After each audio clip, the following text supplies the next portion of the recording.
After you identified a lease in the contract, the next step is to figure out the term of that lease. Lease term determination is very important because of its significant impact on lease accounting.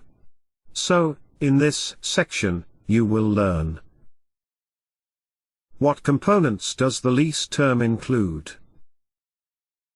When to include optional periods in the lease term.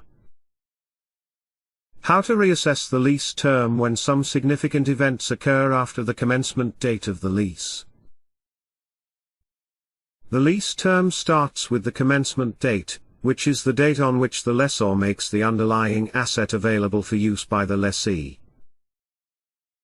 The inception date is the earlier of the date on which the lease agreement was signed, and the date of commitment by both the lessor and the lessee to the terms and conditions of the lease. For example, two parties agreed to the terms and conditions of a lease agreement on the 1st of July, and they cannot cancel that agreement.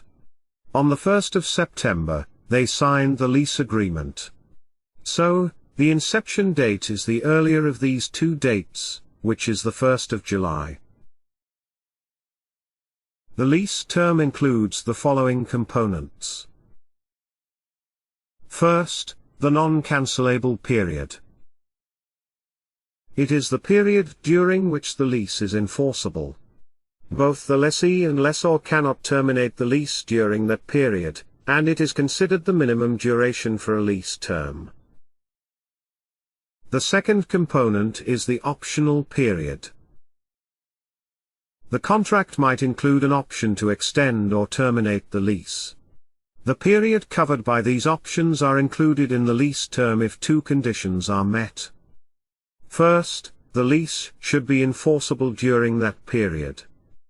Second, there must be a reasonable certainty that the lessee will exercise the lease extension option, or not exercise the lease termination option. We will cover that in the following lecture. The third component of the lease term is the rent-free period. In some cases, the lessee receives the asset from the lessor, where some setup and design should be done, before the asset is ready to be used by the lessee. For example, a lessee who leases a floor in a building might need to spend some time doing some improvements, designing partitions, laying network cables, and other preparations before the leased floor can be used. In this case, the lessor usually grants the lessee a couple of months as a rent-free period, where the lessee is not required to pay any rent during that period. These are the components of the lease term. Now, let us learn when to include optional periods in the lease term. Please check the following lecture.